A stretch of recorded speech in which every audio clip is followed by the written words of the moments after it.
Hey guys, tonight we begin with something painful, poetic, and incredibly strange. The justice system of the Aztec Empire.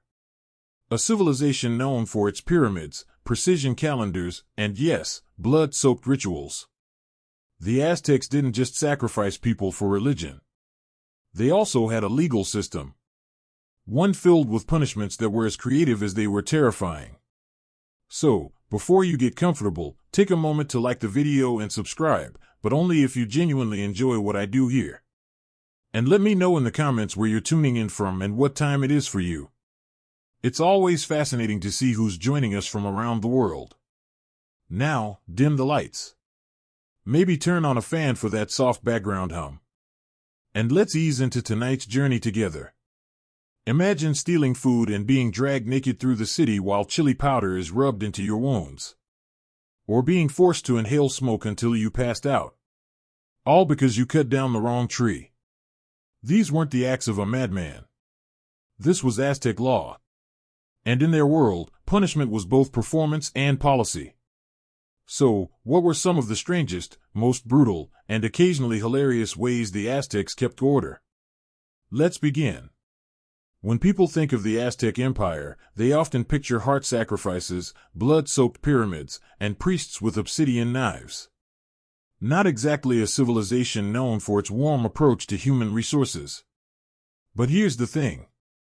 The Aztecs didn't just swing blades at anyone who annoyed them. They had a legal system, and it was surprisingly organized, sophisticated even. Brutal, absolutely, but not chaotic. Aztec justice had rules, codes, and a structure that would make your HOA jealous. Laws were written into a code known as the Huhidi, a set of wise sayings and instructions that covered everything from marriage and market conduct to how not to die painfully in public. These laws were passed down through generations. And while there weren't any leather-bound law books, there were judges, actual specialized officials who took their jobs very seriously. No powdered wigs, just stern faces and an excellent memory for punishment options. And yes, they had appeals courts. You could argue your case to higher judges, though your chances were slim if the community already saw you as that guy who stole the corn twice. Judges were often priests or elder nobles, people considered wise, experienced, and highly trained in the legal traditions.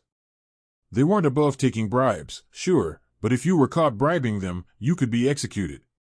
So really, everyone played the game carefully. What made Aztec justice truly unique was its mix of morality and pageantry. Justice wasn't just served, it was performed. Punishments were designed to teach lessons, not quietly behind closed doors, but loudly, publicly, and often with props. You didn't just pay a fine for a crime. You were shaved, painted, dragged, or symbolically transformed into a warning poster with legs. And here's the most Aztec part. Some punishments changed depending on your social class. Nobles were held to higher standards and harsher punishments. A commoner might be fined or flogged. A noble who did the same thing could lose land, titles, or his head. So no, Aztec justice wasn't random. It was sharp, stylish, public, and a little theatrical. And if you broke the law, the empire made sure you never forgot it. And neither did your neighbors. So you've broken a law in the Aztec Empire. Maybe you drank pulque underage. Maybe you stole a basket of maize. Or maybe, and let's hope not, you cut down a sacred tree. Whatever your crime, you're about to meet the Aztec court system. Don't bother calling your lawyer. There aren't any. The Aztec courts were highly structured, but not exactly what you'd call cozy. Think more stone platforms surrounded by stern men in feathered cloaks than cozy courtroom drama. The trial would take place publicly, often in a plaza or temple court, and it wasn't designed for theatrics, unless you count the part where someone might be shaved, painted, or whipped in front of a crowd. Cases were typically heard by judges known as klaxotin, wise elders, or noblemen trained in the laws and customs of the empire. They weren't just randomly assigned. They had to study for years, memorize large sections of law code, and learn how to spot a liar from paces away. You didn't argue with them. Unless you really liked the sound of public flogging, the accused could defend themselves, and sometimes a family member or elder might speak on their behalf. But let's be honest, unless you were incredibly persuasive or very, very lucky, things probably weren't leaning in your favor. There were witnesses, evidence, and even multiple courts, including a high court and an emperor-level appeal. Yes, you could take your case all the way to the top. But the journey there was rough. And if the emperor decided you were guilty, well, let's just say there wouldn't be much paperwork afterward. One thing you'll notice quickly, the Aztecs didn't believe in dragging things out. No long trials, no years of debate. Judgments came fast and punishment often came the same day. That's efficiency. Terrifying skin-peeling efficiency. Also, no jails. Aztec society didn't warehouse criminals. You were either fined, humiliated, enslaved, or executed. And sometimes all four, but you were never forgotten. Aztec courts weren't about legal rights or clever technicalities. They were about moral clarity, social order, and public spectacle. So, if you're standing before an Aztec judge, straighten up, speak carefully, and try not to sweat too obviously. They notice that sort of thing. In most cultures, kids who misbehave get a timeout or maybe a stern lecture. In the Aztec Empire, they got something a little more intense. Meet the chili smoke chamber. Possibly history's most dramatic method of saying, listen to your mother. In Aztec households, obedience wasn't optional. Children were expected to work, listen, respect their elders, and contribute to the home. The idea was simple. Train them early to be good citizens, hard workers, and future warriors or weavers. And if little Cuauhtémoc didn't want to sweep the floor or dared to talk back, he got the chili. The punishment was called Cleal-Shelley, and it involved placing the disobedient child in a small enclosed space such as a hut or storage room where chilies had been thrown onto a fire. As they burned, the room filled with a smoke so intense it made your eyes burn, your throat close up, and your sinuses scream. Think pepper spray, but with spiritual intent. The child wasn't harmed physically, at least not permanently. But the experience was unforgettable. They weren't beaten, bruised, or bloodied. Instead, they were overwhelmed. The sensory overload of chili vapor did the job of several hours of parental yelling in just a few minutes. And the goal wasn't cruelty. It was shame-based conditioning. Once you've coughed up your wool to misbehave, you're unlikely to sass your parents again, at least until your voice comes back. Other punishments for children included being pricked with cactus spines, forced to sweep temples in public, or made to carry bundles of firewood beyond their strength. These acts weren't about humiliation for fun. They were rites of correction. And in a society where every person had a social duty, discipline wasn't negotiable. Even noble children weren't spared. In fact, they were held to higher standards. A noble boy who disrespected a teacher or elder could be bound, beaten, or even temporarily enslaved. Not permanently, but enough to make the lesson sting figuratively and literally. So if you grew up Aztec, rebellion came with real consequences and probably a few tearful, fiery afternoons spent marinating in chili smoke. Spicy, yes. Effective, definitely. And let's face it, no one forgets their first chili sauna. The Aztec Empire had one of the most unforgiving views of theft in the ancient world. Stealing wasn't just a moral failing. It was an attack on the structure of society. Food, tools, cloth, firewood, it all had value. And taking what wasn't yours didn't just offend your neighbor, it offended the gods. And the punishment? Let's just say the Aztecs weren't into subtlety. For first-time offenders, things started reasonably. A thief might be forced to return the stolen goods, make reparations, or be publicly shamed. Maybe a few lashes. Maybe a haircut that said, "I steal things." Painful, but survivable. But if you stole again, you entered the realm of enslavement. The Aztecs didn't do prisons. They preferred that you work off your debt. Quite literally caught a second time and you might be handed over to the victim as a personal servant. You'd labor in silence, dignity gone, every step reminding you that honesty would have been easier. Now, if you were bold and/or foolish enough to steal a third time, things turned gruesome. Punishment 3 was often ritual skinning, not quick, not clean, and absolutely not private. It was slow, ceremonial, and publicly displayed. This wasn't just about pain.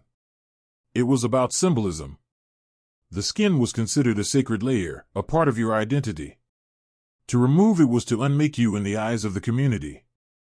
Sometimes the skin was removed in strips, other times whole. And it wasn't just thrown away. In religious ceremonies, a priest might even wear the skin for a brief time in honor of the earth goddess, representing rebirth and punishment all in one macabre package. Sound horrifying? It was. And that was the point. This kind of justice wasn't just about the individual. It was about the message. A skin thief in the market square stopped 1,000 future crimes. It made you think twice before swiping tamales or slipping a jade bead into your tunic. The Aztecs believed in law, in consequence, and in the power of example. And their message was clear. Steal once, we'll warn you. Steal twice, we'll work you. Steal 3 times, you won't be needing your skin. In the Aztec Empire, marriage was serious business. Not just a social contract, but a sacred bond tied to cosmic balance, family honor, and economic alliances. So when someone broke that bond with a little romantic extracurricular activity, the punishment was not divorce court. It was death by blunt object. Let's begin with the basics. Adultery wasn't treated as a private scandal. It was a capital crime, publicly prosecuted and severely punished. And it wasn't just men who got to point fingers. Women could accuse, too. But if you were caught, the empire didn't do therapy. If a man was found sleeping with another man's wife, the husband had options. And none of them involved second chances. The most common penalty, public execution, often by bludgeoning with a stone club, a heavy instrument called a mekua whittle. It was a sword-like weapon embedded with obsidian blades, but for domestic dishonor, the blunt version got the job done painfully and thoroughly. Sometimes the punishment wasn't left to the courts. In certain cases, the wronged spouse could carry out the sentence personally. Talk about closure. Women caught cheating faced equally grim fates. Death by strangulation, stoning, or being thrown off a cliff were all on the table depending on the region and the exact nature of the betrayal. Nobles, of course, were held to stricter standards because when the wealthy cheat, it's not just scandal. It's potential dynastic collapse. And let's not forget the drama. If the affair was exposed publicly, the accused might be paraded through the streets, mocked, shaved, painted, all before meeting their final punishment. Shame was not a side effect. It was part of the sentence. Now, if someone accused you falsely, that was another story. Lying about adultery could get you executed as well. The Aztecs didn't tolerate character assassination unless it came with evidence, and they took witness testimony seriously. So, no rumor-mongering for revenge, unless you liked playing with obsidian. At the heart of it all, Aztec marriage was a sacred institution. And violating it wasn't just a moral slip, it was an insult to society, gods, and law. So, if you ever wondered whether ancient civilizations cared about monogamy, in the Aztec Empire, the answer was yes, to death. You've heard of being punished for theft, murder, even adultery. But what about cutting down the wrong tree? In the Aztec Empire, some trees weren't just wood with leaves. They were sacred. They represented the gods, the ancestors, or the very balance of nature. And if you in your infinite wisdom decided to chop one down for firewood, well, say goodbye to your house, possibly your dignity, too. Certain trees, especially those planted near temples, marketplaces, or shrines, were considered protected by divine right. Damaging one was seen as a spiritual offense, not just an act of vandalism. You weren't just hurting nature. You were insulting the cosmic order. The punishment for a first offense. You might be publicly beaten, often with cactus spines or thorny branches. Yes, they made nature punish you with itself. poetic justice with a prickly edge. But that wasn't the worst of it. In many cases, you'd also be forced to pay restitution in the form of goods, labor, or even losing your home. Your property could be confiscated or burned. And in some regions, the offending tree cutter was paraded through the town while villagers hurled insults and occasionally pebbles. The idea wasn't just to hurt you physically. It was to let everyone know this idiot messed with the gods' landscaping. And if you were a repeat offender, you might be enslaved, especially if the tree you harmed was near a sacred site. Because apparently, if you couldn't respect the roots of a tree, you didn't deserve roots of your own. To modern ears, it might sound absurd, punished for trimming a branch. But to the Aztecs, this was serious. Nature wasn't passive. It was alive, sacred, and deeply connected to the divine. Trees, rivers, mountains. They weren't resources. They were relatives. And harming them without permission was like slapping your grandmother and hoping nobody noticed. So, yes, if you lived in the Aztec Empire, you needed to know your bot laws. That tree outside your neighbor's house, better ask first. The shady one in the marketplace. Definitely don't touch it. Because in this world, ignorance isn't bliss. It's just flammable property and bruises from thorns. In most cultures, teenage drinking ends with a lecture, a bad hangover, or a very awkward ride home with your parents. In the Aztec Empire, it ended with execution. Let's get one thing straight. The Aztecs weren't anti-alcohol. They had a beloved sacred drink called pulque, made from the fermented sap of the maguey plant. It was frothy, slightly sour, and loaded with ritual significance. Pulque was used in religious ceremonies, festivals, and even funeral rites. For adults, especially elders and priests, it was considered medicinal and divine. But if you were a teenager, one sip was a death sentence. Young Aztecs were expected to be disciplined, respectful, and absolutely sober. Pulque was for those who had earned it through battle, age, or wisdom. Youth was a time for learning, not partying. And drunkenness among teens wasn't just frowned upon. It was seen as moral collapse. So if a teenager was caught drinking, the punishment was swift and harsh. A first-time offender might be shaved bald, a mark of shame. Sometimes they were paraded naked through the streets while villagers hurled insults or trash. A mobile reminder that good choices are better than fermented ones. But for repeat offenders, the sentence escalated fast. Execution by strangulation or beating, often in public. The method wasn't designed for drama. It was designed for memory. One teenager hanging from a pole was all it took to sober up the rest of the neighborhood for a generation. Even noble-born youth weren't spared. In fact, they were held to stricter standards. A prince caught drinking might face ritual humiliation in the royal court or be sent to live in a cold, remote temple as punishment. The message privilege doesn't excuse foolishness. Why so severe?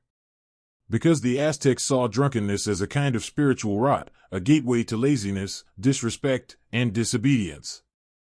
And in a civilization that depended on order, discipline, and cosmic balance, a tipsy teen was a ticking time bomb. So next time you imagine a wild Aztec party, remember, unless you were old, high-ranking, or involved in a funeral, your pulque cup stayed dry. Otherwise, your throat wouldn't. In the Aztec Empire, work wasn't just a chore. It was a virtue, a sacred expectation, a civic duty written into the social fabric. Everyone from commoner to noble had a role to play in the great cosmic machine. So, what happened if you didn't pull your weight? Let's put it this way. You'd be working again very soon, just not by choice. Laziness, idleness, slacking off, these weren't treated as personality quirks. They were considered offenses against the gods, particularly Tlaloc, god of rain and agriculture, and Tezcatlipoca, who kept a sharp eye on moral behavior. The gods didn't give you good harvests, so you could nap in the shade. If you disrespected the order of labor, the Aztecs made sure you'd feel the consequences. If a man refused to work, refused to help his family, or consistently ignored his civic duties, he could be dragged into the marketplace and publicly shamed. His head might be shaved, his clothes replaced with rags. In some cases, he'd be forced to wear rotten garments or carry bundles of firewood through the town while people shouted things like, "Behold the man who does nothing." But that was the gentle version. Repeat offenders might be beaten with rods, tied to a post, or if their laziness was seen as willful defiance, sold into slavery. Not forever, but long enough to learn the lesson. You're either useful or you're used. Even noble-born youths were monitored closely. If a young man of high rank refused to train for war or skipped temple duties, his family could request that he be sent to a house of youth correction, which sounds like summer camp, but was really more like a military boot camp with cactus punishments. Laziness among women wasn't ignored either. Though women had different duties, grinding maize, weaving, tending the home, they too could be shamed for neglect. Mothers were expected to raise hard-working children, not ones who lounged around chewing maize husks. The Aztec belief was simple. Idleness disrupts harmony. A lazy person risks their family's well-being, their community's balance, and the favor of the gods. So, if you were planning to lounge around the Chinepper and skip your corn harvesting chores, better start running because the punishment wouldn't be quiet and it wouldn't be optional. In the bustling heart of the Aztec Empire, the Tianquistli, or marketplace, everything was negotiable except honesty. Selling rotten fruit, watered-down pulp, or fake obsidian was not just bad business. It was criminal behavior. And the Aztecs had zero tolerance for marketplace mischief. You weren't just breaking a rule. You were betraying the gods who blessed commerce, agriculture, and fair exchange. Every seller, whether hawking tamales or trading jade, was expected to abide by strict ethical codes. Markets were sacred spaces, often overseen by special officials called pachadal, market judges, or inspectors. Their job: walk among the stalls, listen for complaints, and catch people slipping pebbles into their chili powder. If you got caught selling spoiled goods, punishment was swift and very public. A first-time offense might involve public shaming, your stall overturned, your produce scattered, and your hands bound for everyone to see. Shoppers would walk past and spit insults like, "There goes the liar with wormy avocados." Selling something falsely advertised, say dyed feathers labeled as sacred quetzal plumes, was even worse. That could get you beaten, fined, or in extreme cases, banished from the market altogether. And in a society where markets were your lifeline, banishment wasn't a timeout. It was economic death. Repeat offenders could be enslaved or branded, marked so future buyers knew never to trust your mangoes again. If your fraud caused real harm, like selling toxic herbs as medicine, you might even face execution, especially if the victim was of noble status. It wasn't just about punishment. It was about protecting trust. The market was where communities met, families survived, and tribute flowed. If buyers stopped trusting sellers, the entire structure began to crumble. That couldn't be allowed. Even sellers of sacred goods, incense, ceremonial textiles, or idols were watched closely. If a temple merchant was caught selling low-quality items for high tribute prices, they weren't just scamming people. They were cheating the gods. And the gods didn't give refunds, they gave plagues. So if you thought you could hustle your way through the market with a painted corn cob and a charming smile, think again. Because in Tenochtitlan, the phrase "buyer beware" came with a very sharp edge. If you ever found yourself standing in an Aztec courtroom, surrounded by elders in feathered cloaks and facing judgment under the piercing gaze of a priest judge, here's one golden rule. Do not lie. Seriously, don't embellish. Don't misremember. And absolutely don't invent your own version of the truth. Because in the Aztec Empire, false testimony wasn't just unethical. It was deadly. The Aztecs held truth as a sacred principle, not just a courtroom courtesy. Telling the truth meant upholding order, harmony, and divine balance. Lies, on the other hand, corrupted the social structure and offended the gods, especially Tezcatlipoca, the god of night, judgment, and truth. He didn't appreciate your creative storytelling. Court trials depended heavily on witness testimony. There were no security cameras, no forensic labs, just your word against someone else's. And that word carried serious weight. So when you lied in court, You weren't just tipping the scales. You were potentially sending someone to their death or enslavement unjustly. The punishment for perjury, execution, often by strangulation, stoning, or being clubbed to death. Depending on the region and the severity of your deceit, if the lie was proven after the trial, and your false words led to someone else's suffering, you'd often be made to suffer the same fate you caused them. It was poetic justice with sharp edges. Even lesser lies came with serious consequences. Public beatings, banishment, or ritual humiliation could follow. You might be painted black, the color of deceit, or shaved bald, and paraded through the market with a sign around your neck reading something like, "Talks too much, tells too little truth." False accusers weren't just punished for lying. They were seen as threats to society itself, willing to manipulate justice, harm others, and risk divine anger for selfish gain. Aztec law wasn't about technicalities. It was about moral clarity. And in their eyes, truth was sacred, binding, and non-negotiable. So if you ever stood in the plaza accused of a crime and thought a small fib might get you off the hook, remember, in the Aztec Empire, the truth could set you free. But a lie, it could bury you. The Aztecs believed in second chances, just not very many of them. Their legal system was harsh, but not heartless. A first offense might earn you a warning, a fine, or a good public flogging to help you remember the lesson. A second time, and you'd face something more intense, maybe public humiliation, servitude, or the loss of your possessions. But a third offense, that's when things got serious, like ritual execution serious. To the Aztecs, repeated crimes weren't just a nuisance. They were proof that you had refused to live in balance. And balance in Aztec worldview was everything.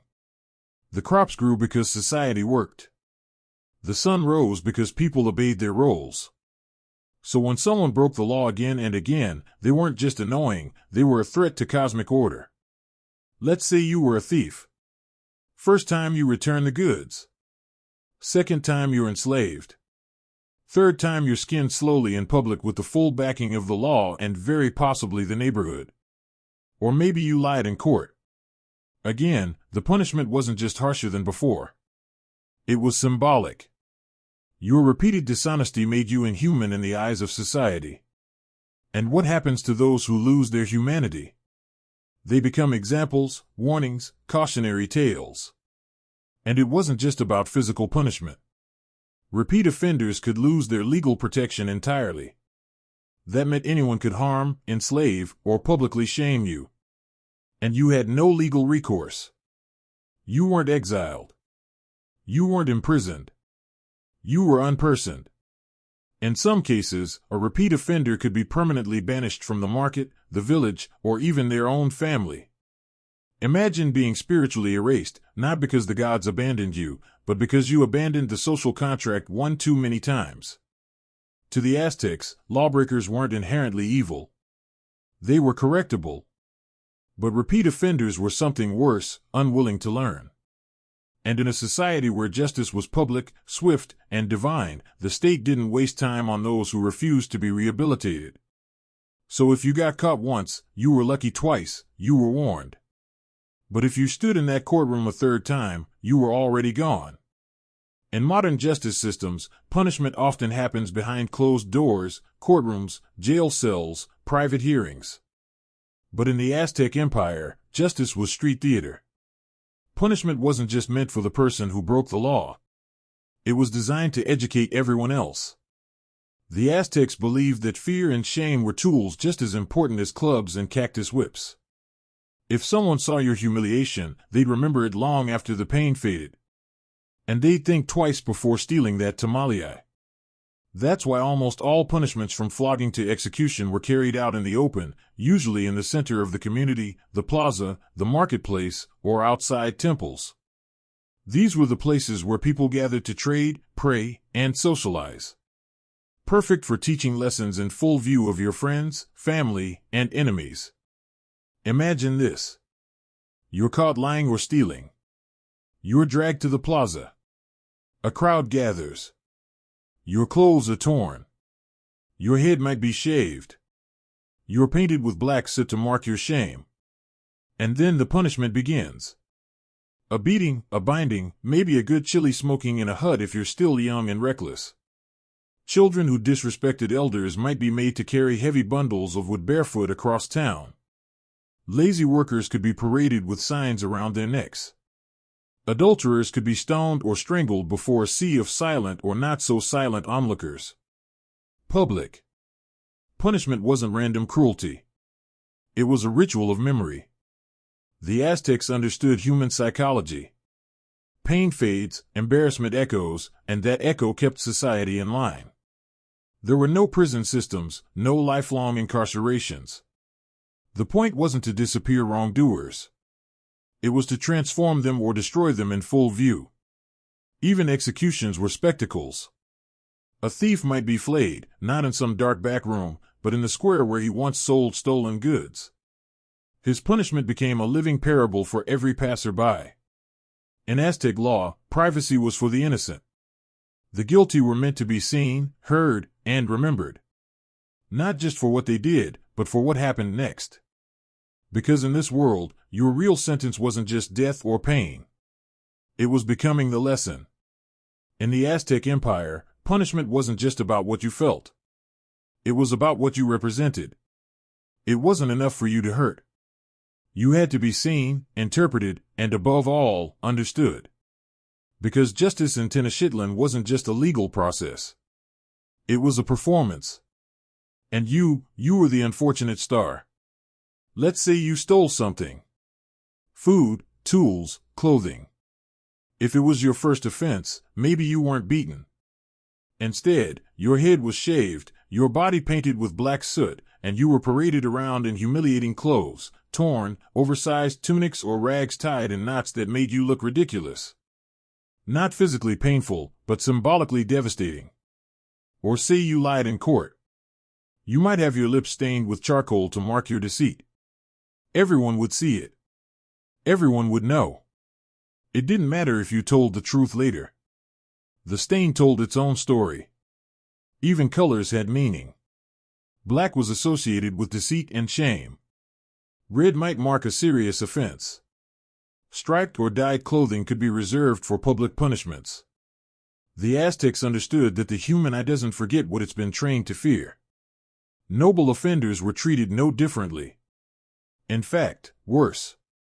A noble child caught drunk might be dressed as a commoner and forced to sweep temple floors, a clear inversion of his status. To an Aztec audience, that image was powerful. This is what happens when the privileged dishonor their role. Even punishment tools were symbolic. Being beaten with cactus spines was not just about the pain. It reflected the natural world's judgment. Carrying heavy bundles of firewood symbolized the burden of guilt. A shaved head didn't just look odd. It meant you'd been stripped of social dignity. The message crime wasn't a private mistake. It was a public rupture, a disruption in the sacred flow of order. And to heal it, society needed not just consequences, but images that endured. Living reminders that law and morality were deeply intertwined. In short, Aztec punishment was a play, a visual story designed to be retold through gossip, song, and frightened memory. You weren't just a criminal. You were now a symbol. In most societies, punishment often ends behind bars. Time served, walls built, a sentence measured in months or years. But in the Aztec Empire, there were no prisons. Why? Because the Aztecs didn't believe in storing problems, they solved them quickly, publicly, and very often permanently. To the Aztec mind, punishment wasn't about removing someone from society. It was about returning them to ordering them from the world altogether. There was no need to feed a prisoner, build a jail, or fund a guard system. Time wasn't the consequence. Shame, pain, or death was. If you stole, you might be enslaved and forced to work off your crime. But you didn't disappear. You remained in society as a cautionary example. If you lied, you wore the symbols of deceit on your body. If you committed a serious offense, the punishment came swiftly with the community watching and the gods invoked.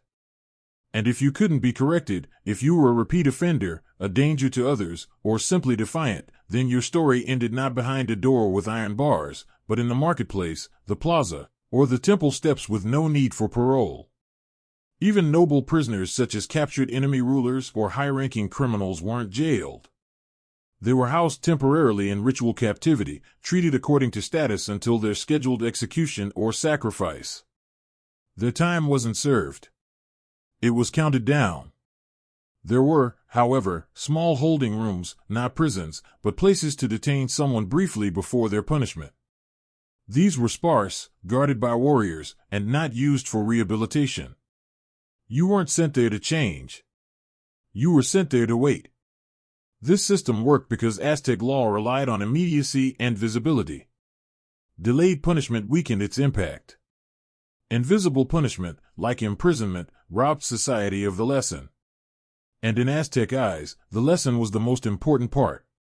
So while other civilizations built towers to hide their criminals, the Aztecs built rituals to remind you, break the order, and the consequences will be swift, public, and unforgettable. Because in this empire, they didn't need bars. They had balance. By now, you've probably noticed the Aztec Empire didn't believe in second chances for long. Their punishments were swift, symbolic, and often painful. And that was exactly the point. Because to the Aztecs, the purpose of justice wasn't rehabilitation. It was remembrance.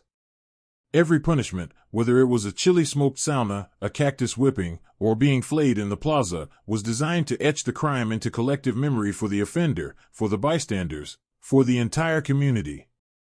A culture without prisons relied on something much stronger. Fear, shame, and the kind of storytelling that starts with, "You'll never believe what I saw in the marketplace today."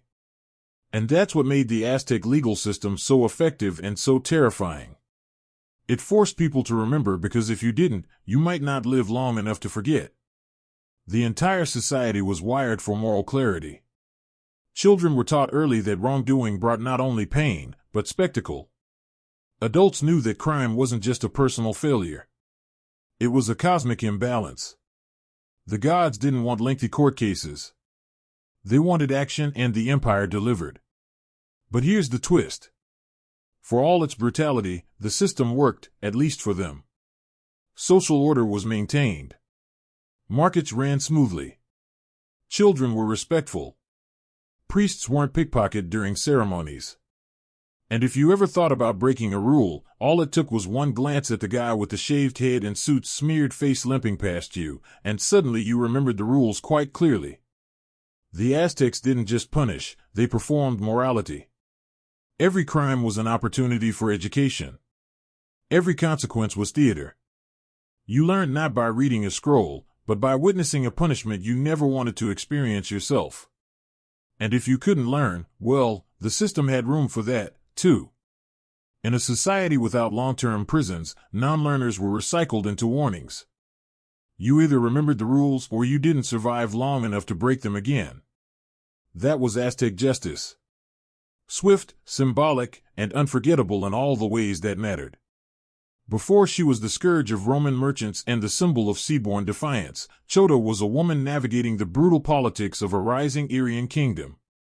She didn't inherit her throne in peace. She married it. As the wife of King Agrin of the Ardeer tribe, one of the most powerful Irian coalitions on the eastern Adriatic coast, Tudor entered a world dominated by warlords, smugglers, and maritime raiders. Agrin was a formidable king known for his military ambition and expansionist campaigns. Under his leadership, Uria became a naval force to be feared.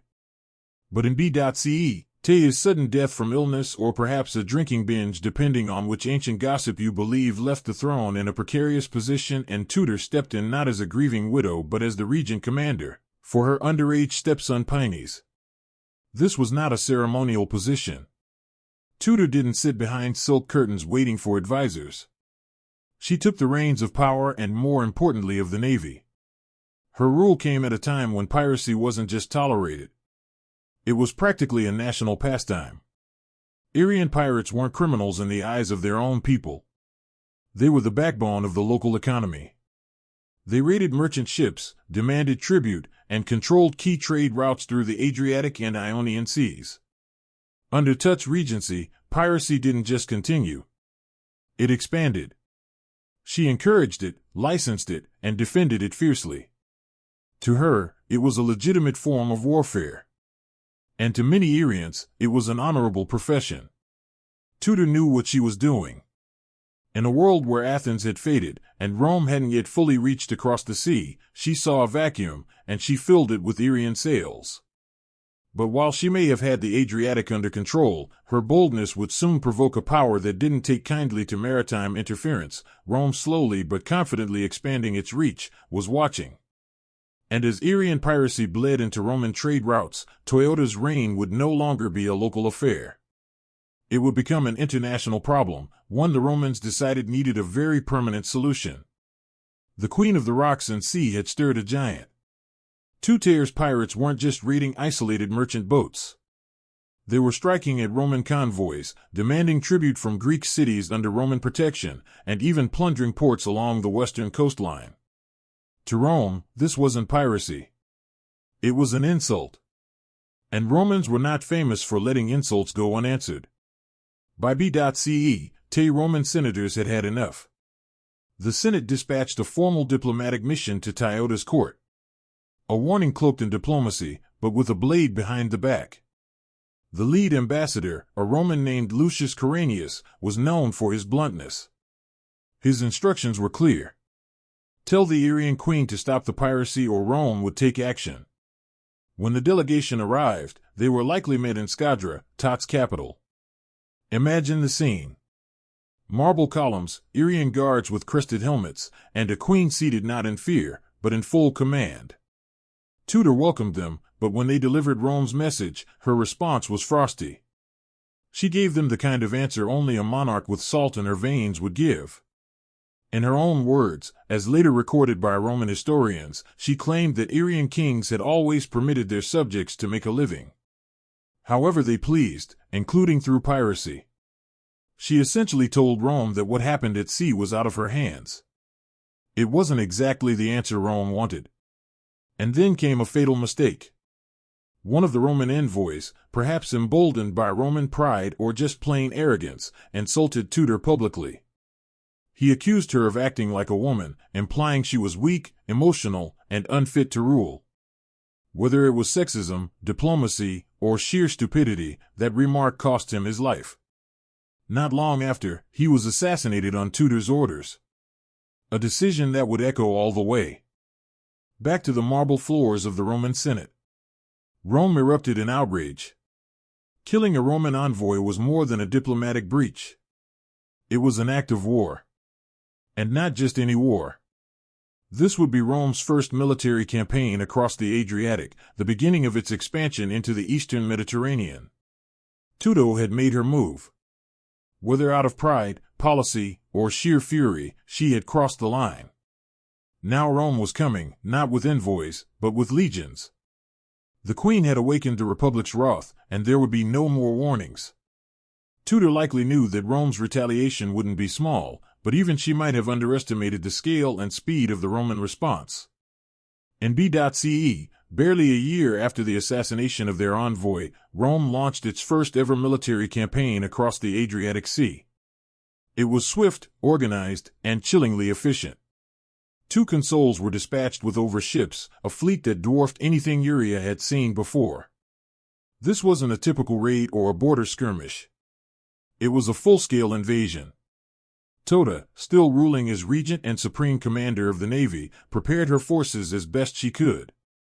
But Uria, for all its maritime skill and fierce warriors, was a patchwork of tribes. Rome was a machine. The Romans didn't waste time. They first targeted the Greek city-states along the coast that had been bullied or occupied by Arian forces. Corsair, modern-day Corfu, which had been seized by Arian pirates, was liberated by the Romans and turned into a naval base. Apollonia and Epidamus quickly fell in line with Roman protection. The message was clear. The Adriatic would no longer be Uria's playground. But Tudor wasn't hiding. She sent her fleet out to defend the coasts, and Arian pirates continued to strike where they could. Yet the tide was shifting. For every raid they launched, the Romans captured a stronghold. The Roman navy, though new to the eastern waters, was learning fast, and they were ruthless. As Rome advanced, more Arian allies began to surrender. Cities that once looked to for leadership now opened their gates to Rome, hoping for leniency. The loyalty she once inspired as the pirate queen began to fray, especially as Roman soldiers advanced inland, forcing a choice.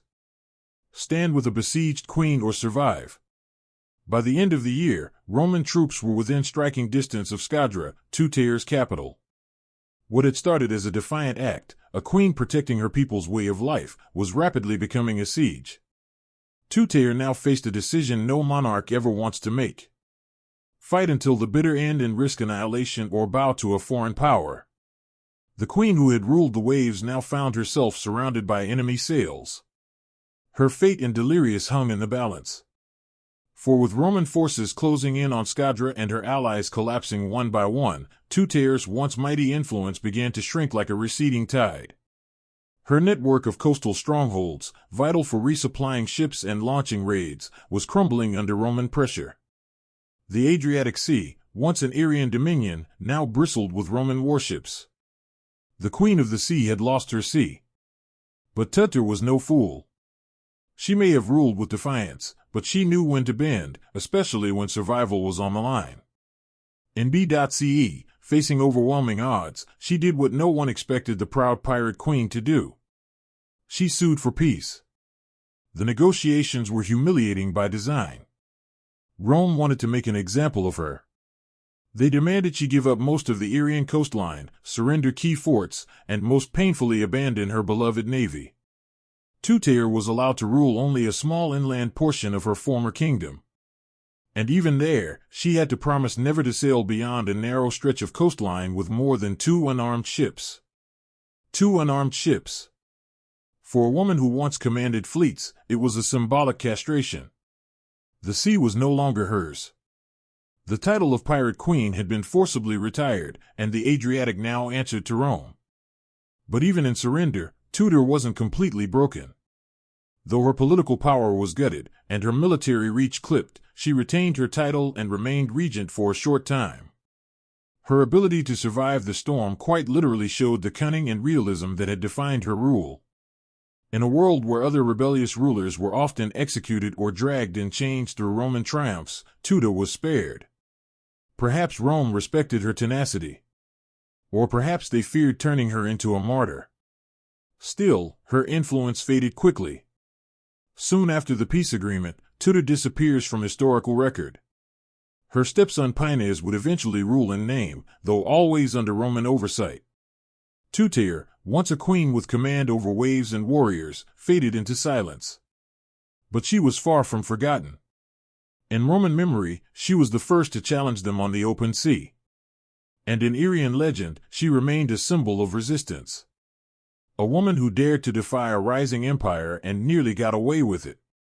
Though Tuteir's rule ended in surrender, her legacy laid the foundation for one of the most critical transitions in Mediterranean history, the birth of Rome as a naval superpower. Ironically, it was her defiance that forced Rome to evolve. Before Tuteir, Rome had been primarily a land-based power. Its military strength came from its legions, its politics from the landowning elite, and its focus was always centered on the Italian peninsula.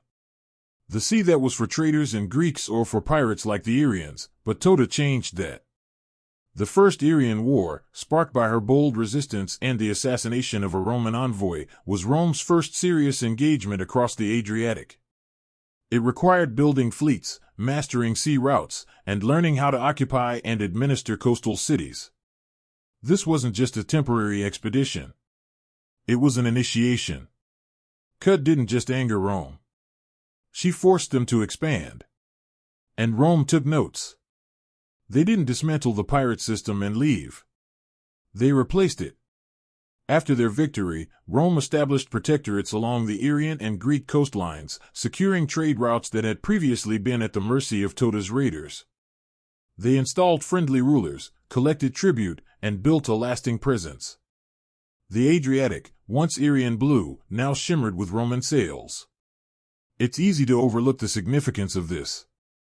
But without Tuteir, without the crisis she caused, Rome might never have become a naval empire so early. She was unintentionally a catalyst. Her resistance prompted innovation. Her aggression triggered a transformation. And her fall marked a strategic shift in Roman foreign policy from guarding borders to crossing them. Of course, she didn't do this willingly. Tudor's goals were never to teach Rome how to build an empire. She was fighting to protect her people's independence, to legitimize Aryan seafaring, and to hold on to her authority in a man's world. But like so many historical figures caught in the gears of empire, her legacy would be written by her enemies. Still, one can't help but wonder, had Tut not challenged Rome, would the Republic have crossed the Adriatic so soon? Or would it have remained a landlocked empire for another generation? Either way, Tudor's actions had changed the map. And history, ever the trickster, remembers even reluctant revolutionaries. Tudor's story isn't just about pirates and power struggles. It's also about gender. She wasn't simply a ruler. She was a woman ruling in a brutal male-dominated world where command was usually earned on horseback or through bloodline, preferably both. And yet here was Tudor commanding fleets, making diplomatic decisions, executing envoys, and triggering international wars. The ancient world wasn't kind to female leaders. When women ruled, chroniclers, especially Roman and Greek, often resorted to caricature. Cleopatra was seductive. Boudicca was wild. And Tudor, she was dangerous and irrational, at least according to Roman historians. Take Polybius, for example. He describes Tudor as a woman with a natural weakness of the sex. That line alone tells you what she was up against. Roman writers simply couldn't accept that a woman had provoked their republic into war and then held her ground for more than a year. So they chalked it up to female emotion, not political savvy. But let's cut through the ancient propaganda. Tudor didn't rise to power by seduction or scandal. She did it through strategy and survival. She inherited a fragile throne after her husband's death and managed to maintain it in the middle of political chaos. She didn't inherit peace. She inherited piracy, tribal rivalries, and hostile neighbors. And she wielded those elements like weapons. Was she ruthless? Probably. But so were most rulers of the time. Her execution of the Roman envoy wasn't an act of hysteria. It was a calculated, if risky, political message. She was defending Arian sovereignty the only way she knew how, by force. And consider this. Tutair wasn't overthrown by her people. She wasn't betrayed in a coup or murdered in palace intrigue. She lost because Rome had overwhelming force. That's it. Her people didn't rise against her. In fact, some of her followers resisted Rome long after she surrendered. Toyota's reign, short as it was, carved her name into a world that rarely made room for women in power. She stood toe-to-toe with the mightiest republic of the time and forced them to take her seriously, even if their historians tried to write her off. She was a queen in war, a ruler in crisis, and a woman who made the ancient world nervous. Though her reign ended in a humbled peace, Tudor's story refused to vanish beneath the waves. Centuries after her last ship was grounded and her voice fell silent, legend still whispered her name along the Adriatic coast. In area, her image transformed from that of a defeated regent into something far more enduring, a symbol of national pride, resistance, and feminine authority. In Albanian folklore especially, Tudor became more than a queen. She was the defiant matriarch of a people, standing alone against the rising tide of foreign domination. Her name was passed down not through dusty treaties, but in the oral histories of shepherds and sailors. Statues of her now stand in modern Albania and Montenegro. Bronze reminders that some rulers outlived their empires. And what an empire it was! Uria may never have rivaled Rome in size or infrastructure, but under Tudor's leadership, it held dominion over key sea lanes and coastal cities. She ruled during one of the last periods when Aryan identity remained politically independent. After her fall, Rome began a slow, relentless assimilation of Aryan culture, language, and governance. Tudor's surrender marked not just the end of a war. It marked the beginning of the end for Aryan sovereignty. But while Rome buried her kingdom under provinces and prefectures, Tudor's memory survived. Her reign, brief though it was, became a rallying point for future generations seeking inspiration. In the th centuries, as Balkan nationalism surged and countries like Albania began to forge new identities from ancient roots, Tutur was revived not as a tragic figure, but as a hero.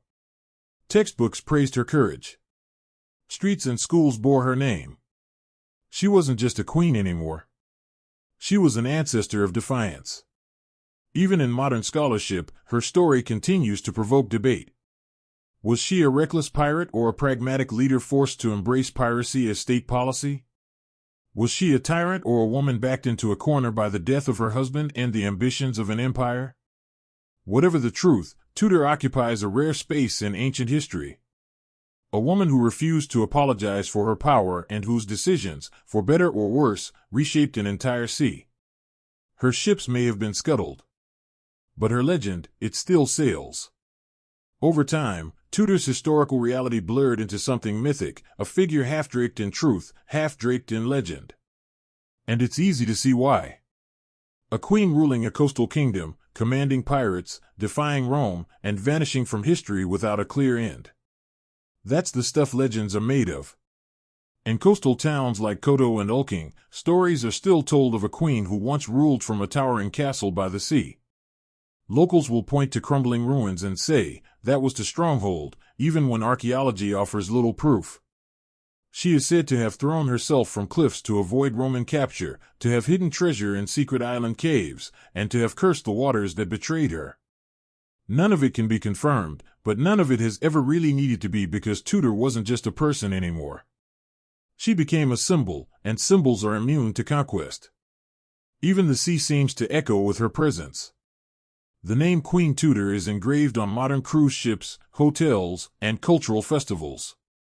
Writers in the Romantic era painted her as a tragic heroine, while modern feminists in the Balkans praise her as an early icon of female leadership. Albania, in particular, has embraced her fully. Statues of Tutur, often depicted with windswept hair and a sword at her side, now grace public squares. School children learn her name alongside Skanderbs. And yet the real Tutur, the woman behind the myth, remains elusive. We don't know how she died. We don't know whether she ever regretted challenging Rome. We don't even know what she looked like. Her image was crafted by others, often her enemies, and later reshaped by those who needed her as a legend. But maybe that's the mark of true influence. When your story refuses to obey history books, Tutur may have ruled for just a handful of years, but her shadow stretches centuries. She lives on in poems, place names, and whispered tales across the Adriatic coast. The Roman Empire that once tried to erase her is gone, reduced to ruins and textbooks. But Tutur, she still sails in memory. The pirate queen became something greater, immortal.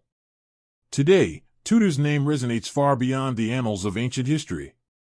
Her story has been adapted, and echoed in ways she could never have imagined, not just as a historical curiosity, but as a cultural and national icon.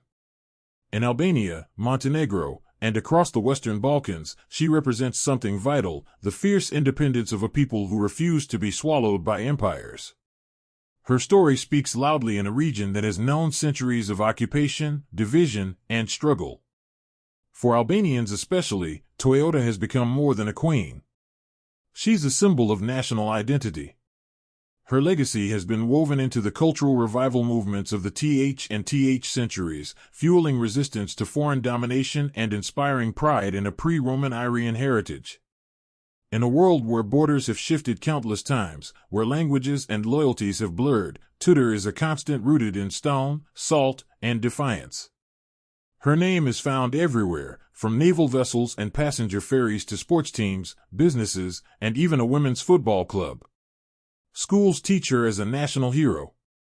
Statues of Tutur, sword in hand and gaze, set on the horizon, overlook harbors once dominated by her fleet. She has become the Adriatic's eternal guardian, a queen not just of the past, but of the cultural present. Her relevance doesn't stop at borders. In the broader conversation about women in leadership, Tutur has become an ancient case study. Her story offers a rare glimpse into female command in a time and place where that was almost unheard of. She challenges modern assumptions about gender and power in the ancient world. Her name is now cited alongside Cleopatra, Boudicca, and Zenobia, women who dared to govern in a man's world and left an empire trembling in their wake. And perhaps that's the most remarkable part.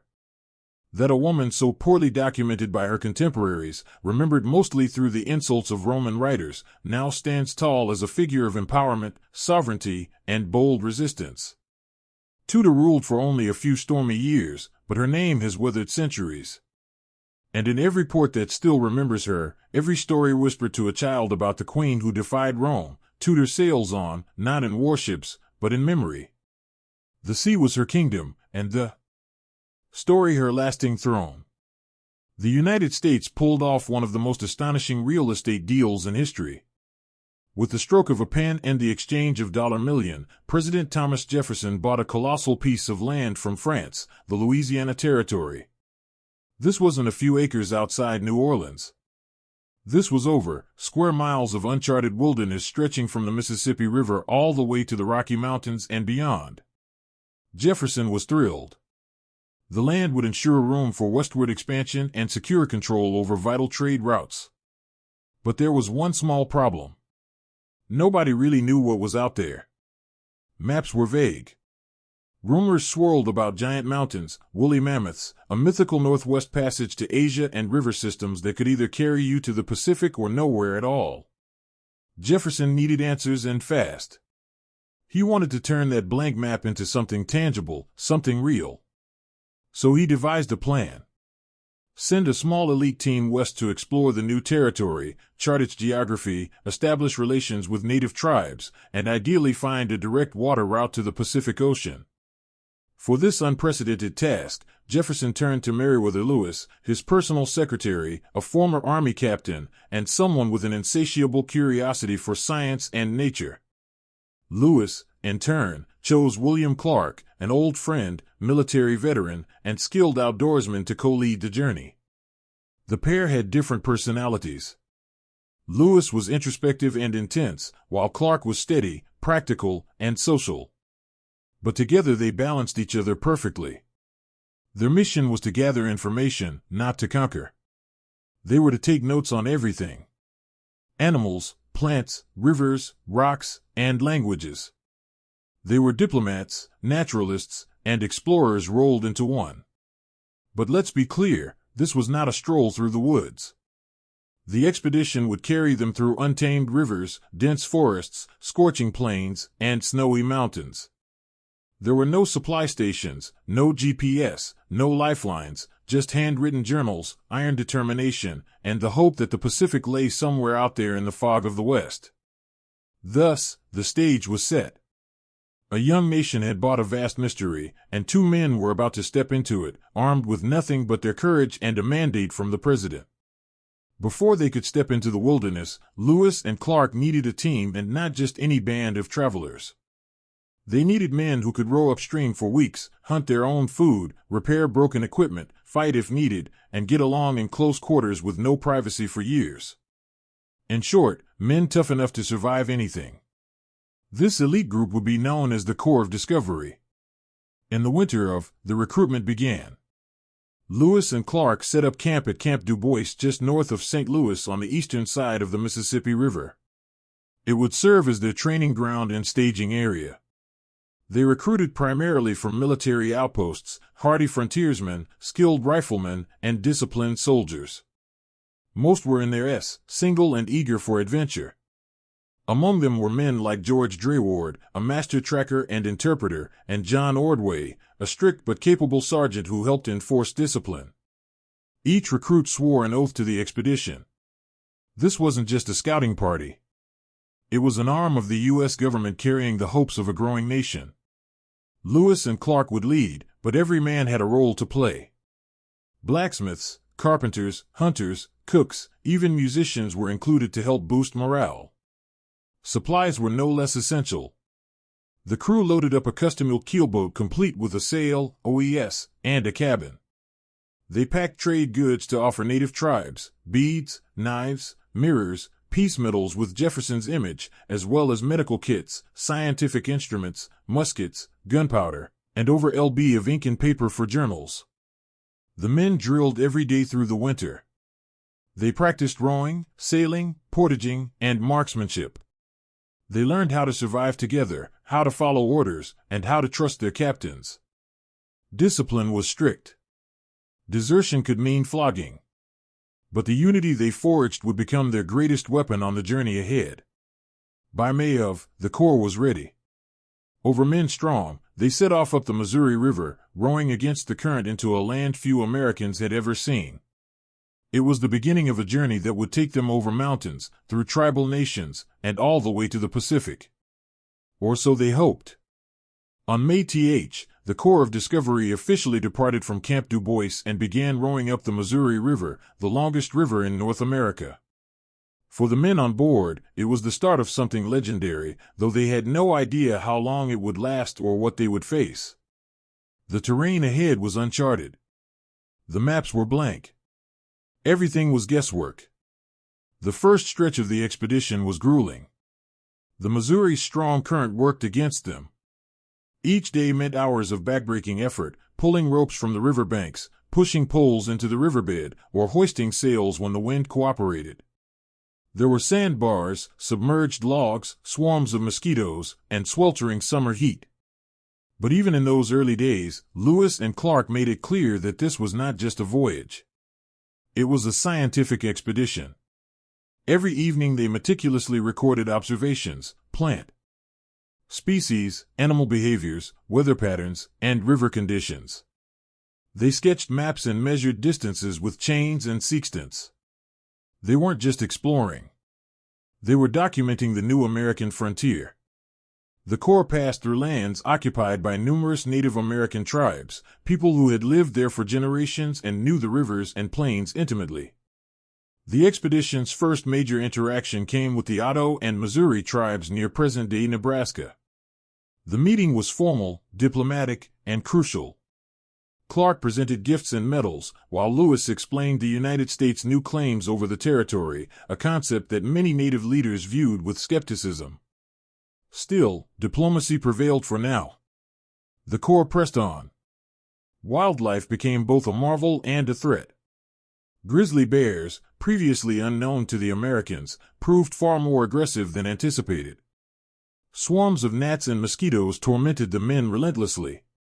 Bison herds thundered across the plains. Prairie dogs, never before seen by Easterners, amazed Lewis so much he tried to ship one back to Jefferson alive. By October, after 5 grueling months on the river, they reached the Mandan and hid out of villages in present-day North Dakota. There, as snow began to fall and the Missouri iced over, the Corps built Fort Mandan and prepared to spend the winter among the tribes. They had come hundreds of miles, but the hardest part of their journey still lay ahead. The Rocky Mountains were waiting, and so was the vast unknown beyond. As the Missouri River froze and the snow deepened, the Corps of Discovery settled into winter at Fort Mandan, a crude but sturdy log structure built near the villages of the Mandan and hid out of tribes. It was now late and temperatures plunged well below zero. The men spent the season repairing gear, restocking provisions, and interacting with the local tribes, whose hospitality and knowledge would prove invaluable. The Mandan and Hadza were experienced traders and farmers. Their villages bustled with activity even in the heart of winter, and their generosity helped the Corps survive. The two tribes also had something even more valuable than food: intelligence. They spoke of mountains ahead, of distant rivers, and of a mysterious tribe called the Shoshonei who lived near the western edge of the known world. A tribe Lewis and Clark desperately needed to find because if there was any hope of crossing the Rockies and reaching the Pacific, they would need horses. And the Shoshonei were known to have them. And this is where Sacagawea enters the story. During their stay, Lewis and Clark hired a French-Canadian fur trapper named Toussaint Chibano as an interpreter. He came with his young wife, a Shoshonei woman named Sacagawea, who had been kidnapped as a child and sold to Chibano.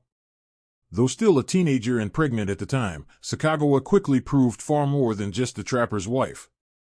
In February, she gave birth to a son, Jean-Baptiste, nicknamed Pomp by Clark. And just 2 months later, with her infant slung on her back, Sacagawea set off with the Corps as they resumed their westward journey. Her presence transformed the expedition. First, she was an interpreter, able to communicate with Shoshonei bands they would later encounter. Second, she knew some of the terrain ahead. And third, perhaps most importantly, she was a symbol. A woman carrying a baby signaled peace to the tribes they met along the way. War parties didn't bring families. The Corps of Discovery left Fort Mandan in April with stronger supplies, better maps, and a new hope. Ahead lay roaring rivers, towering mountains, and challenges none of them had faced before. But now they had Sacagawea, a quiet force who would shape the fate of their mission. As the Corps of Discovery pushed deeper into the continent in spring, the Missouri River began to change. The once wide and muddy current narrowed, twisted through rocky valleys, and grew more turbulent. The land around them was no longer gentle prairie. It was rising, rugged, and wild. The expedition was entering the upper Missouri Basin, and the terrain was turning against them. They soon encountered one of their most daunting physical challenges, the Great Falls of the Missouri. Instead of the single waterfall Lewis had anticipated, they faced a series of 5 am obstacle of rapids and cascades. The Corps had to carry boats and supplies across dry land in a brutal portage. It took over a month of exhausting labor. The men hauled tons of cargo across prickly pear cactus fields and swarms of biting insects, all while dragging hulking boats over rolling terrain with makeshift wheels. Despite the hardship, the portage was also a turning point. The falls confirmed that the expedition was on the right track.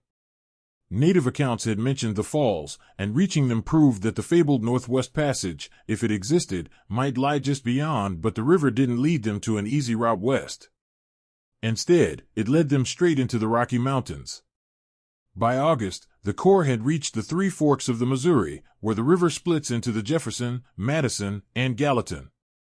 They followed the Jefferson River, tracing Sacagawea's childhood memories in hopes of finding her people. Soon they encountered a small group of Shoshonei, and in an extraordinary twist of fate, the chief turned out to be Sacagawea's own brother, Camelweight. The emotional reunion couldn't have come at a better time. Through Sacagawea and the newly gained trust of her tribe, the Corps secured horses and guides, essential for the next leg of the journey. The dream of a water route to the Pacific was fading. But with horses and Shoshonei support, crossing the Rockies was now possible. The river had brought them far, but now it was the mountains that would test them. And the next few weeks would prove to be the most grueling of the entire expedition. With Shoshonei horses now secured, and the dream of a Northwest Passage by water officially dead, the Corps of Discovery faced their next and most grueling ordeal. Crossing the Bitterroot Mountains, a snow-cloaked range in western Montana and Idaho that made the Rockies look merciful. This was not exploration anymore. This was survival. Guided by the Shoshonei and later the Inn's Purse, Lewis and Clark led their men into the high passes of the Bitterroots in September. Right as early snowstorms began to hit, the path was a nightmare, steep, narrow, and blanketed with snow. The men slipped along icy trails, their hands and faces cracked from cold. They had no game to hunt. Their horses were collapsing from starvation, and the men were reduced to eating candles, soup made from animal hides, and whatever roots they could scavenge. At times, they could barely move a mile per day. By the time they descended into Nez Perce territory, the Corps was on the brink of collapse. They were emaciated, exhausted, and barely alive. The Nez Perce could have attacked them. They had the numbers and the element of surprise. But instead, the tribe chose mercy. The Nez Perce fed the men dried salmon and karma's root and helped them recover. It was a pivotal moment. Without the Nez Perce, the expedition might have died right there, buried in a mountain pass. Once they recovered, Lewis and Clark their horses and built new dugout canoes. The rivers, now the Clearwater, the Snake, and eventually the mighty Columbia, would carry them the rest of the way to the Pacific. But they knew something now that they hadn't known at the start. There was no direct water route across the continent. The Northwest Passage that generations of explorers had hoped for simply didn't exist. The mountains cut the continent in half. Still, they had made it across. The Corps pressed on, racing against the coming winter, braving new rivers and new dangers. But spirits were rising again. They had endured the worst nature could throw at them. And the smell of the ocean was no longer a fantasy. It was real. And just ahead. Chapter: Reaching the Pacific. In October, after months of hardship, the Corps of Discovery emerged from the wild interior and began their descent down the Columbia River, a waterway that would lead them finally to the Pacific Ocean. For the first time in over a year, they were traveling downstream. The land was changing, the air was wetter, the forests denser, and the rivers teemed with salmon. But it wasn't smooth sailing. The Columbia, though majestic, was treacherous. Rapids, whirlpools, and jagged rocks made navigation dangerous. One wrong move could smash a canoe and send supplies or men to the bottom. Several boats capsized. Equipment was lost. Yet the Corps pressed on, driven by something stronger than fear, the nearness of their goal. Along the way, they passed through lands inhabited by powerful and populous tribes, the Walla Walla, the Yakama, the Chinook, and others. Trade and diplomacy continued. In some cases, tensions rose, especially when tribal customs clashed with the Corps' military discipline, but no battles broke out, and many tribes offered fish, roots, and information in exchange for trinkets, knives, or Jefferson's silver peace medals. Then in mid-November, they saw it. The Pacific Ocean, or more precisely, they saw the Columbia River's estuary churning with tidal waves and storm winds. Clark wrote in his journal, "Oh, in view. Oh, the joy. They had made it. After more than across rivers, plains, and mountains, the cause of discovery had reached the far western edge of the continent. But the Pacific didn't exactly roll out a red carpet. The Corps arrived just in time for a miserable coastal winter. Rain fell for weeks. Winds howled. Supplies were low. The men were cold and soaked. Food was harder to find than expected, and trading with local tribes proved complicated. The Corps voted, including Sacagawea and Clark's black slave York, on where to spend the winter, eventually selecting a sheltered spot south of the river. There they built Fort Clatsop near modern-day Astoria, Oregon. They would remain there for the next months, documenting coastal wildlife, crafting maps, and preparing for the long journey home. The mission was half over, but the most perilous part still lay ahead. Getting back alive.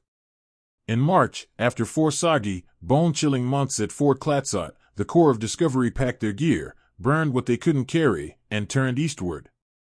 They had made it to the Pacific, but getting home would be no victory lap. The return trip was every bit as challenging as the journey west. Their supplies were low, their clothes were worn to rags, and the spring rains turned trails to mud. Once again, they relied on the generosity of native tribes to survive, including the Clatsop, Nez Perce, and Walla Walla, trading what few items they had left for food, horses, and directions. Recrossing the Bitterroot Mountains was as miserable as the first time. Snow still covered the high passes, and game was scarce. The men were thinner, hungrier, and more weathered, but more experienced, too. What had once been blind guesswork was now guided instinct. After crossing the divide, Lewis and Clark split the Corps into 2 groups to explore more territory. On the return, Lewis went north toward the Mars River, hoping to better define the northern boundary of the Louisiana Purchase. His group encountered hostile Blackfeet warriors, leading to the only violent conflict of the entire expedition. 2 young Blackfeet were killed in a skirmish after attempting to steal guns and horses.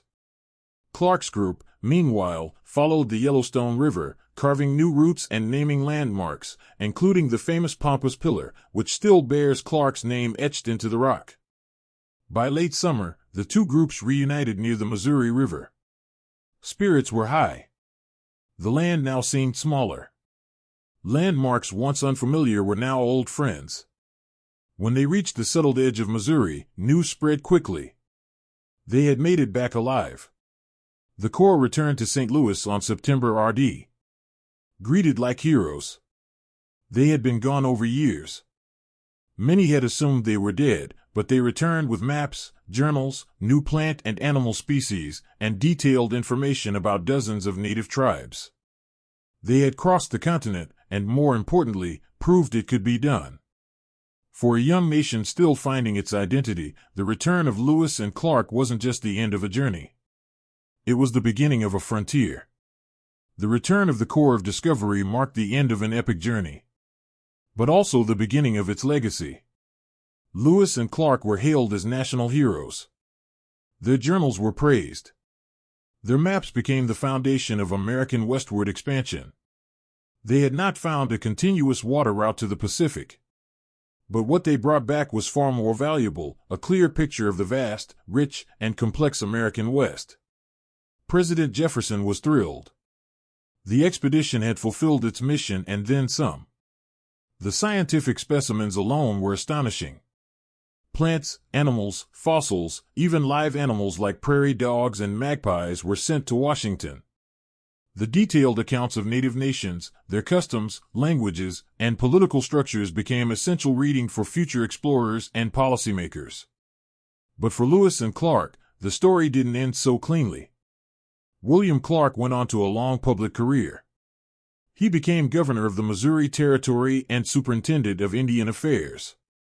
He raised Sacagawa's son Jean-Baptiste, nicknamed Pomp, and continued to engage with native tribes throughout his life, sometimes as a friend, other times as an enforcer of U.S. expansion. Meriwether Lewis, however, struggled. Appointed governor of the Louisiana Territory, he was plagued by political conflict, debt, and declining mental health. Just years after the expedition ended, Lewis died under mysterious circumstances, likely suicide along the Natchez Trace in Tennessee. He was only. As for Sacagawea, her life after the expedition remains partly veiled in uncertainty. Records suggest she died young, though some oral traditions claim she lived much longer. What's clear is that her presence was essential. Without her, the Corps might never have made it through the Rockies or gained the trust of key tribes. Her strength, endurance, and quiet intelligence changed the fate of the expedition, even if the history books didn't always give her full credit. The Corps of Discovery reshaped how Americans saw their country. They showed that the continent was vast, interconnected, and already inhabited by diverse sovereign nations. They opened a door that would soon flood with settlers, soldiers, and ambition. Lewis and Clark didn't just explore new land. They stood at the edge of something far larger. The future of the United States, and it would never be the same. Beneath the thundering footsteps of tourists and the humming life of Istanbul, there lies a world carved in silence. A world that once kept the Byzantine Empire alive drop by drop. It's called the Basilica Cistern. And if you didn't know to look for it, you might never suspect that under the cobbled streets and clatter of modern life, an ancient cathedral of water still breathes. Built in the 6th century during the reign of Emperor Justinian I, the cistern is more than a storage tank. It is a palace turned inward. Measuring over square meters, it held up to cubic meters of water, all hidden beneath the city's foundations. But this wasn't just a pit. This was architecture. Elegance. A subterranean marvel crafted with vision and purpose. Justinian ordered its construction following a catastrophic fire and series of rebellions that shook the city. His empire, already scarred by plague and riots, could not afford water shortages, not for its palaces, its public baths, or its citizens. The cistern was meant to ensure survival, to offer Constantinople a secret wellspring in times of siege and uncertainty. But perhaps what makes the Basilica Cistern most breathtaking isn't its scale, it's its style. Marble columns, each around m tall, support the arched ceiling like silent sentinels. Many were repurposed, stolen, some might say, from older pagan temples. Their styles don't quite match, hinting at the improvisation and urgency that accompanied their installation. As you descend the stone staircase and enter the chamber, the temperature cools. Moisture clings to the air. The surface of the water ripples quietly beneath wooden walkways. And all around you, shadows dance across columns bathed in amber light. This was never meant to be seen. Yet, it was built with such reverence for form that it rivals any above-ground basilica in grandeur. It's an upside-down cathedral designed not to praise the heavens, but to hold the earth's most essential gift. Above, centuries of war, empire, and religion shifted. But below, in the stillness, in the darkness, the basilica stern waited, hidden, preserved, and ready to be rediscovered by a world that had forgotten what lay beneath its feet. In the heart of ancient Constantinople, water wasn't just a necessity. It was strategy, survival, and sovereignty. The Basilica Cistern was not the city's only reservoir, but it was among the largest and most crucial. Designed to serve the great palace of Constantinople, it was fed by aqueducts stretching miles from distant springs in the Great Forest, including the monumental Valens Aqueduct. The city's population was enormous for its time. Hundreds of thousands, all demanding fresh water, not just for drinking, but for public baths, fountains, and even imperial gardens. During times of peace, water flowed freely through the city's intricate systems. But Constantinople was a fortress as much as it was a metropolis, and siege was always a looming threat. The system's genius lay in its invisibility. While invaders could cut off aqueducts or poison external wells, they couldn't touch what they didn't know was there. Hidden beneath a nondescript building, once a basilica, hence the name, the system acted as a secret reservoir, supplying the palace complex and surrounding districts even when war battered the city's walls. Its construction was a feat of both engineering and manpower. Thousands of slaves, laborers, and artisans worked under imperial orders. Materials were recycled from across the empire, particularly from temples in Asia Minor. That's why when walking through the columns, some are ornately fluted, others plain, and still others oddly mismatched. They were borrowed, repurposed, and given new life in the service of empire. Though its function was purely practical, its design is undeniably beautiful. Light filters down in golden shafts. The columns disappear into still dark water. The silence is broken only by the gentle lapping of droplets falling from the ceiling. Visitors today describe it as otherworldly, haunting, elegant, like a cathedral built for ghosts.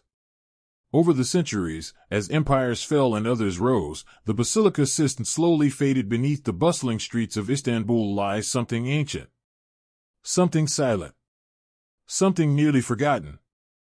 Long erased from public memory, covered over, and eventually left off the maps, the Basilica Cistern became one of the city's hidden veins, still quietly holding water long after its builders had turned to dust. Few places capture the quiet genius of Constantinople like this sunken reservoir. It wasn't merely architecture, it was rebellion crafted in stone. Water preserved beneath a crumbling, burning world. For centuries, the Basilica Cistern wasn't destroyed. It wasn't even ruined. It was simply hidden.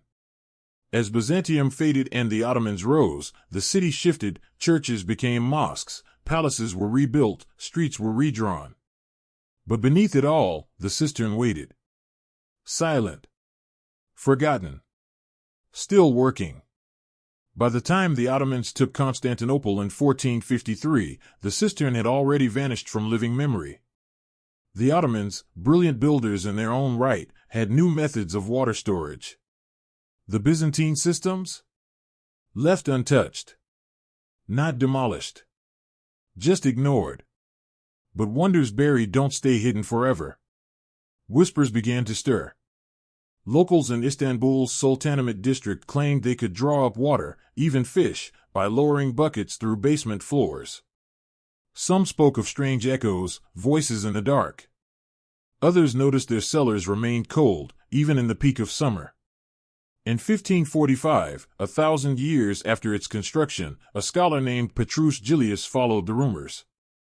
He descended, by torchlight, into a private home. And there it was. A vast, echoing cathedral of stone and water, still. Columns fading into shadow. Fish gliding through black water. Silent ripples trailing upward toward the ceiling above. Petrus wrote of it in awe. His words rekindled interest in the forgotten marvel. Yet even after rediscovery, it remained mostly unused, a well for locals, a place of rumor, a home to shadows. Not until the 20th century did archaeology, tourism, and restoration bring the Basilica Cistern back into the light. But in its long sleep, it gained something rare, mystique. Walking into the basilica today feels like entering a forgotten dream. Wooden walkways creak softly underfoot. Around you, marble columns rise like a submerged forest, carved by hands long vanished. They reach upward to support a vaulted brick ceiling, each one standing over 9 meters tall. But these columns weren't built for this place.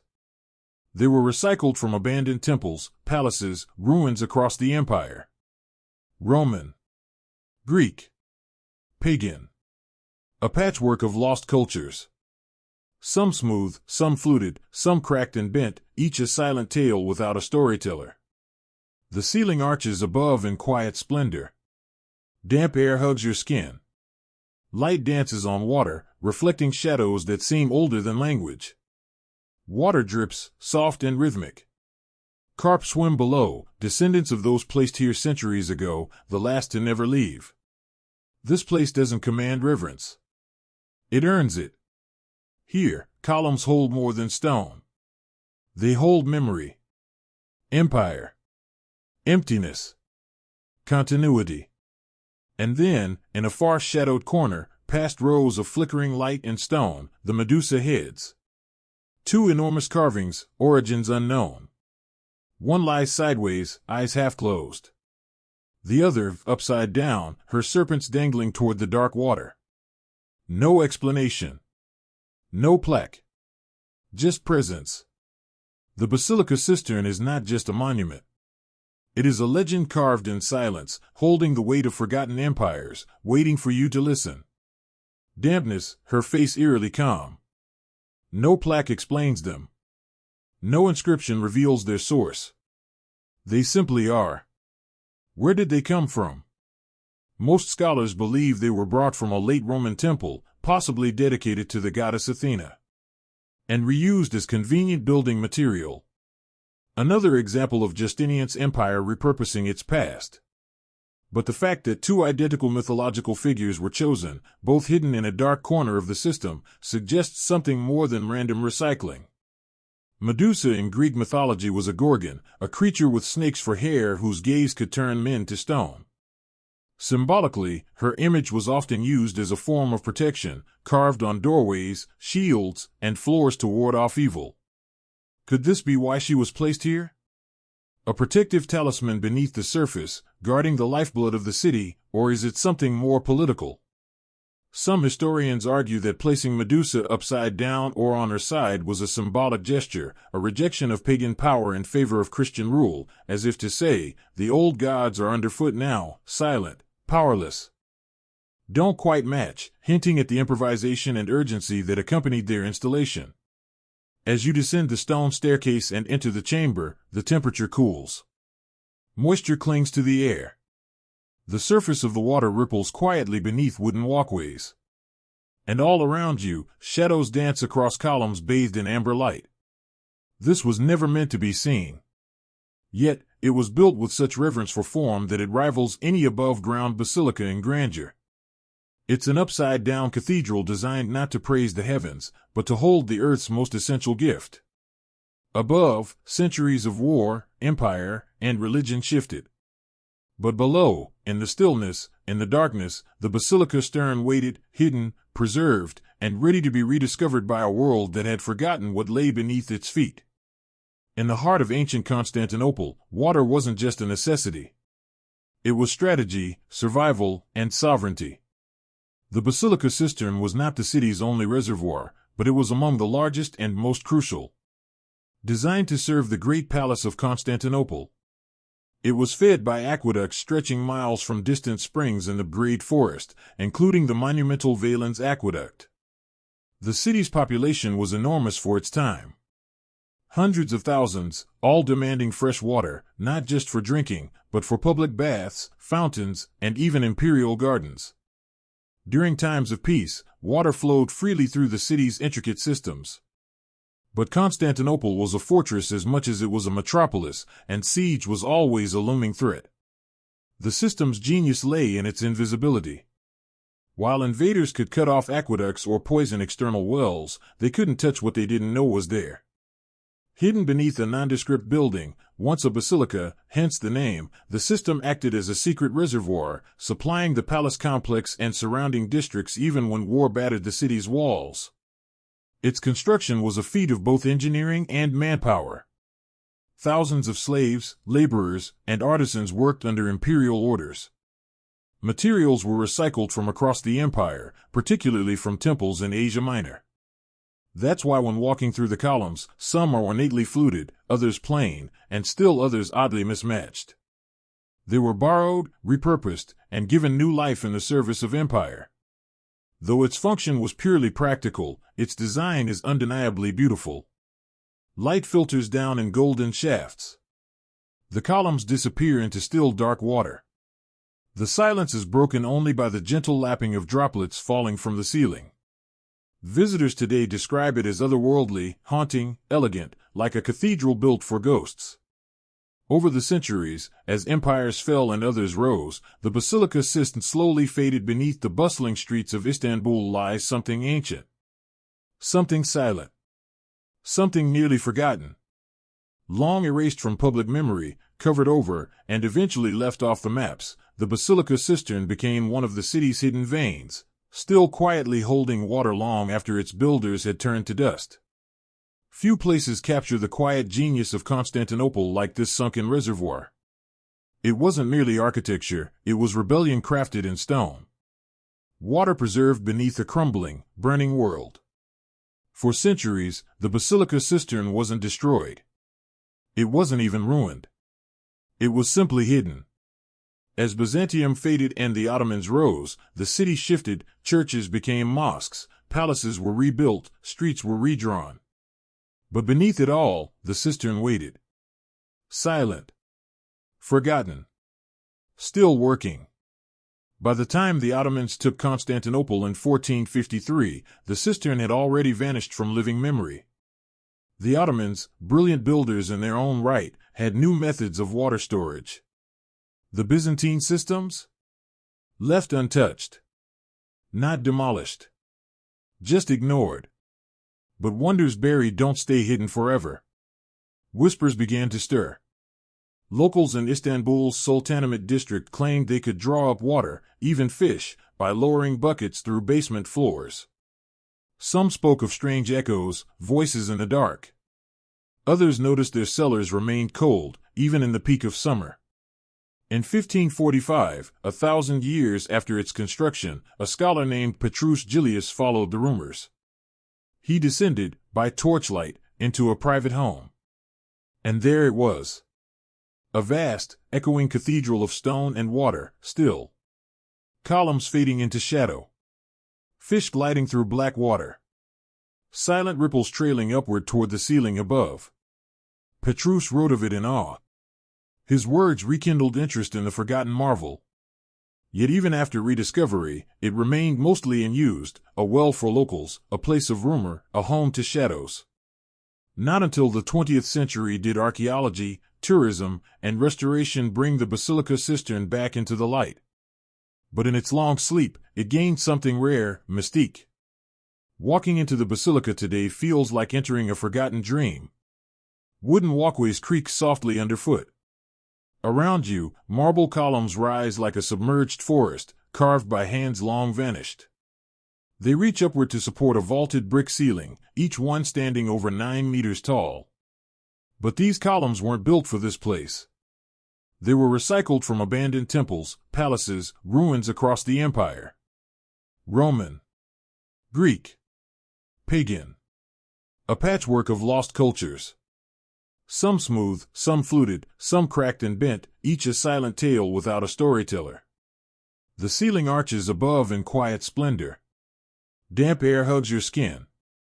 Light dances on water, reflecting shadows that seem older than language.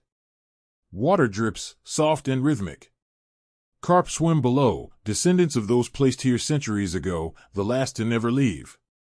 This place doesn't command reverence. It earns it. Here, columns hold more than stone. They hold memory. Empire. Emptiness. Continuity. And then, in a far shadowed corner, past rows of flickering light and stone, the Medusa heads. 2 enormous carvings, origins unknown. One lies sideways, eyes half closed. The other, upside down, her serpents dangling toward the dark water. No explanation. No plaque. Just presence. The Basilica Cistern is not just a monument. It is a legend carved in silence, holding the weight of forgotten empires, waiting for you to listen. Dampness, her face eerily calm. No plaque explains them. No inscription reveals their source. They simply are. Where did they come from? Most scholars believe they were brought from a late Roman temple, possibly dedicated to the goddess Athena, and reused as convenient building material. Another example of Justinian's empire repurposing its past. But the fact that two identical mythological figures were chosen, both hidden in a dark corner of the system, suggests something more than random recycling. Medusa in Greek mythology was a gorgon, a creature with snakes for hair whose gaze could turn men to stone. Symbolically, her image was often used as a form of protection, carved on doorways, shields, and floors to ward off evil. Could this be why she was placed here? A protective talisman beneath the surface, guarding the lifeblood of the city, or is it something more political? Some historians argue that placing Medusa upside down or on her side was a symbolic gesture, a rejection of pagan power in favor of Christian rule, as if to say, the old gods are underfoot now, silent, powerless. But nothing is confirmed. And that's what makes them powerful. The dim lighting that falls on their faces, the sound of dripping water around them, and the way they rest under centuries of weight, it all creates a feeling that they are watching, not malevolent, not angry, just present. They are the unexplained echo in an otherwise orderly space. You come for the columns. You stay for the stillness. But it's the Medusa heads, silent, strange, and submerged, that haunt your thoughts long after you've gone. The Basilica system is more than an architectural marvel. It is an experience of senses slowed. Step inside and the modern world blurs. Your eyes adjust to the dim amber glow. Your ears catch the echo of a single droplet falling from the vaulted ceiling. And suddenly, you are no longer in Istanbul. You are in a space where light, sound, and time drift differently. Sound behaves oddly here. Footsteps don't echo in the usual way. They ripple, bouncing softly off wet stone. Conversations are hushed, not out of etiquette, but instinct. The weight of centuries presses down. Even the fish seem to swim quietly, as if they too respect the silence. Then there's the light. During the day, a few natural shafts filter down from above. Pale sunbeams that pierce the gloom like searchlights from another world. At night, or in the deeper corners, modern lighting casts dramatic shadows across the columns, highlighting their rough textures and mismatched forms. Every twist of perspective reveals something new.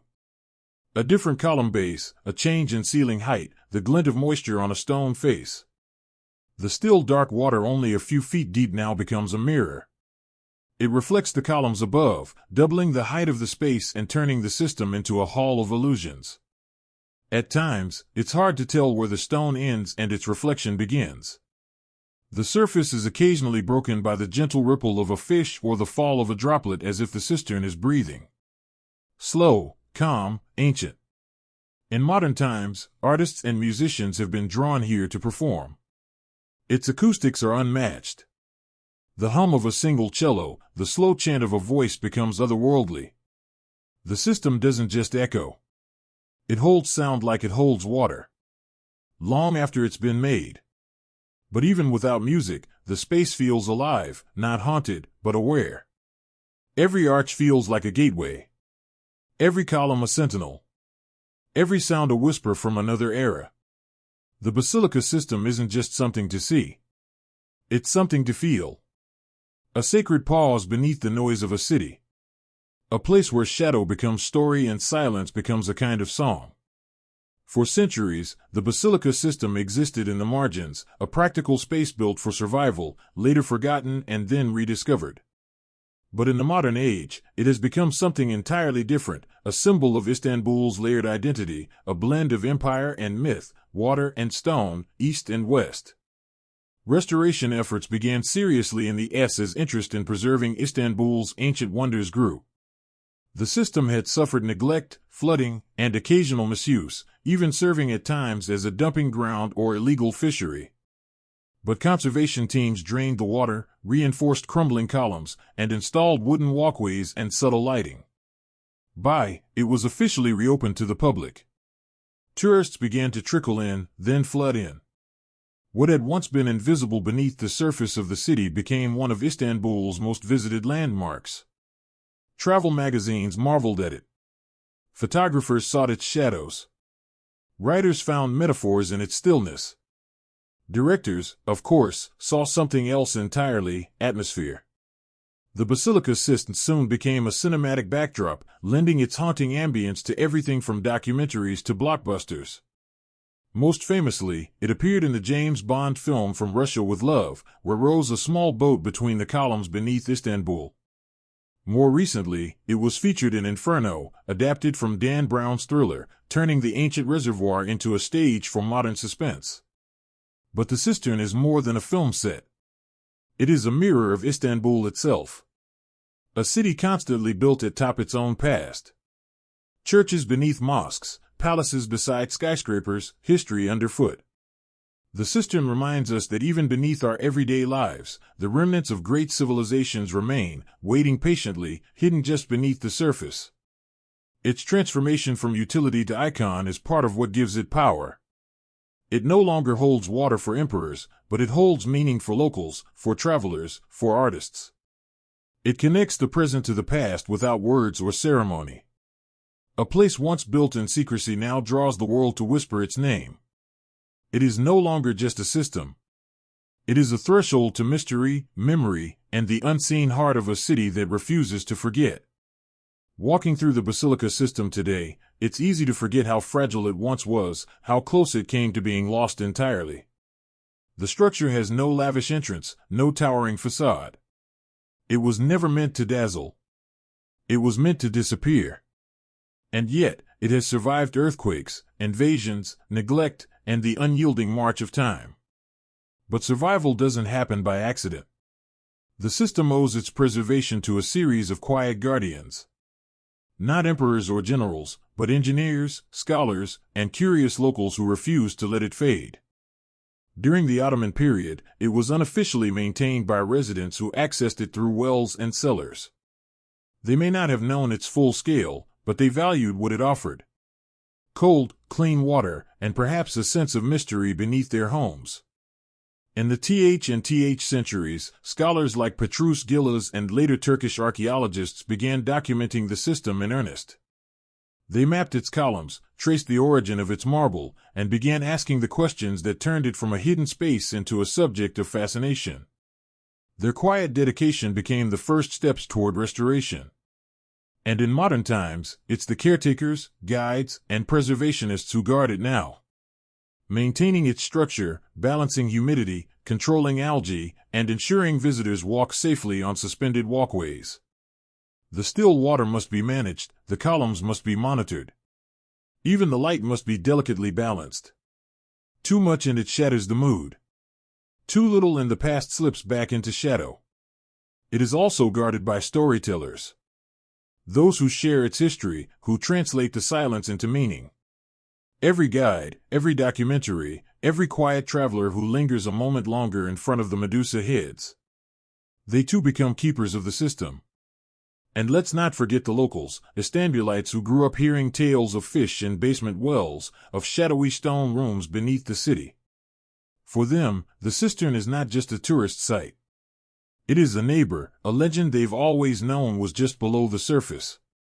So while the empires above have fallen and the palaces they served are now museums, the Basilica Cistern endures not because it demanded attention, but because generations refused to let it be forgotten. Not all guardians carry swords.